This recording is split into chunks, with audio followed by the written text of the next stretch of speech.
ಮಂಡ್ಯ ಹಿರಿಯ ಪತ್ರಕರ್ತ ಹಾಗೂ ಕೊಳಲು ವಾರಪತ್ರಿಕೆಯ ಸಂಪಾದಕರಾದ ಡಿ.ಎನ್. ಶ್ರೀಪಾದು ಅವರ 75ನೇ ವರ್ಷದ ಅಂಗವಾಗಿ ಅಭಿನಂದನಾ ಸಮಾರಂಭವನ್ನು ಜೂ 18ರಂದು ನಗರದ ಕರ್ನಾಟಕ ಸಂಘದ ಆವರಣದಲ್ಲಿರುವ ಕೆ.ವಿ. ಶಂಕರಗೌಡ ಶತಮಾನೋತ್ಸವ ಭವನದಲ್ಲಿ ಆಯೋಜಿಸಲಾಗಿದೆ ಎಂದು ಕರ್ನಾಟಕ ಕಾರ್ಯನಿರತ ಪತ್ರಕರ್ತರ ಸಂಘದ ಜಿಲ್ಲಾ ಘಟಕದ ಉಪಾಧ್ಯಕ್ಷ ಕೆ.ಸಿ. ಮಂಜುನಾಥ್ ತಿಳಿಸಿದರು. ಸುದ್ದಿಗೋಷ್ಠಿಯಲ್ಲಿ ಮಾತನಾಡಿದ ಅವರು, ಸುಮಾರು 45 ವರ್ಷಗಳಿಂದ ಪತ್ರಿಕೋದ್ಯಮ ಕ್ಷೇತ್ರದಲ್ಲಿ ಸಕ್ರಿಯರಾಗಿರುವ ಶ್ರೀಪಾದು ಅವರು ಸಾವಿರಾರು ಲೇಖನಗಳು, ವಿಶೇಷ ವರದಿಗಳು ಹಾಗೂ ಜನಪರ ಸುದ್ದಿಗಳ ಮೂಲಕ ಸಮಾಜದ ಸಮಸ್ಯೆಗಳನ್ನು ಬೆಳಕಿಗೆ ತಂದಿದ್ದಾರೆ. ಗ್ರಾಮೀಣ ಬದುಕು, ರೈತರು, ಸಾಮಾಜಿಕ ಸಮಸ್ಯೆಗಳು ಮತ್ತು ಜನಸಾಮಾನ್ಯರ ಧ್ವನಿಯಾಗಿ ಕಾರ್ಯನಿರ್ವಹಿಸಿರುವ ಅವರ ಸೇವೆ ಪತ್ರಿಕೋದ್ಯಮ ಕ್ಷೇತ್ರಕ್ಕೆ ಮಹತ್ವದ ಕೊಡುಗೆಯಾಗಿದೆ ಎಂದು ಹೇಳಿದರು. ಇದೇ ಜೂನ್ 18ನೇ ತಾರೀಕು 75ನೇ ವಸಂತಕ್ಕೆ ಕಾಲಿರಿಸಲಿದ್ದಾರೆ. 75ನೇ ವರ್ಷದ ಸಂಭ್ರಮದಲ್ಲಿರುವಂಥ ಶ್ರೀಪಾದು ಅವರು ಇವತ್ತು ಪತ್ರಿಕೋದ್ಯಮದ ಮೌಲ್ಯವನ್ನು ಇವತ್ತಿಗೂ ಎತ್ತಿಡಿತಾ ಕಳೆದ 40 ವರ್ಷಗಳಿಂದ ಕೊಳಲು ಎಂಬ ಒಂದು ಪ್ರತಿಷ್ಠಿತ ವಾರಪತ್ರಿಕೆಯನ್ನು ಹೊರತರ್ತಾ ಇದ್ದಾರೆ.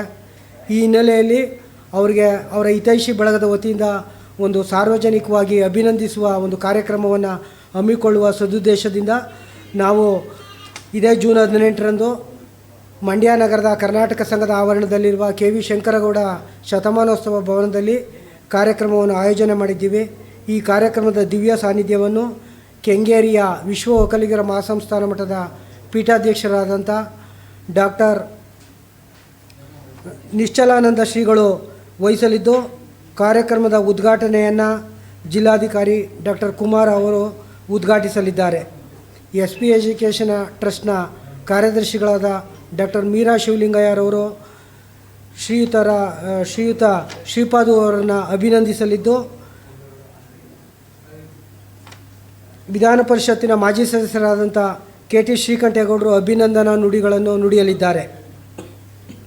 ಮುಖ್ಯ ಅತಿಥಿಗಳಾಗಿ ನಮ್ಮ ಕರ್ನಾಟಕ ಕಾರ್ಯನಿರತ ಪತ್ರಕರ್ತರ ಸಂಘದ ಉಪಾಧ್ಯಕ್ಷರಾದಂಥ ಮತ್ತಿಕೆರೆ ಜಯರಾಮ್ ಅವರು, ಕಾರ್ಯದರ್ಶಿಗಳಾದ ಸೋಮಶೇಖರ್ ಕೆರಗೌಡ್ರವರು, ನಗರಾಭಿವೃದ್ಧಿ ಪ್ರಾಧಿಕಾರದ ಅಧ್ಯಕ್ಷರಾದ ಬಿ.ಪಿ. ಪ್ರಕಾಶ್ ಅವರು ಮತ್ತು ರಾಜ್ಯ ಸಮಿತಿಯ ಸದಸ್ಯರಾದಂಥ ಸಿ.ಎನ್. ಮಂಜುನಾಥ್ರವರು ಹಾಗೂ ನಮ್ಮ ಜಿಲ್ಲಾ ಸಂಘದ ಅಧ್ಯಕ್ಷರಾದ ಕೆ.ಎನ್. ರಾಘವೇಂದ್ರರು ಆಗಮಿಸಲಿದ್ದು, ಈ ಕಾರ್ಯಕ್ರಮಕ್ಕೆ ಜಿಲ್ಲೆಯ ಎಲ್ಲ ಪತ್ರಕರ್ತರ ಮಿತ್ರರು ಹಾಗೂ ವಿಶೇಷವಾಗಿ ಶ್ರೀಪಾದು ಅವರು ಕಳೆದ 45 ವರ್ಷಕ್ಕೂ ಹೆಚ್ಚು ಕಾಲ ಈ ಪತ್ರಿಕೋದ್ಯಮದಲ್ಲಿ ಸೇವೆ ಸಲ್ಲಿಸಿದ್ದಾರೆ.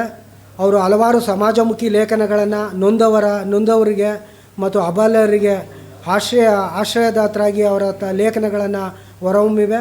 ಆ ಎಲ್ಲ ಸದುಪಯೋಗ ಪಡೆದಿರುವಂಥ ಎಲ್ಲ ನಮ್ಮ ಮಂಡ್ಯದ ಜನತೆ ಬಂದು ಅವ್ರನ್ನ ತುಂಬು ಹೃದಯದಿಂದ ಅಭಿನಂದಿಸಬೇಕು, ಅವರ ಹರಸಬೇಕು ಅಂತ ನಾನು ಮನವಿ ಮಾಡ್ತೀನಿ.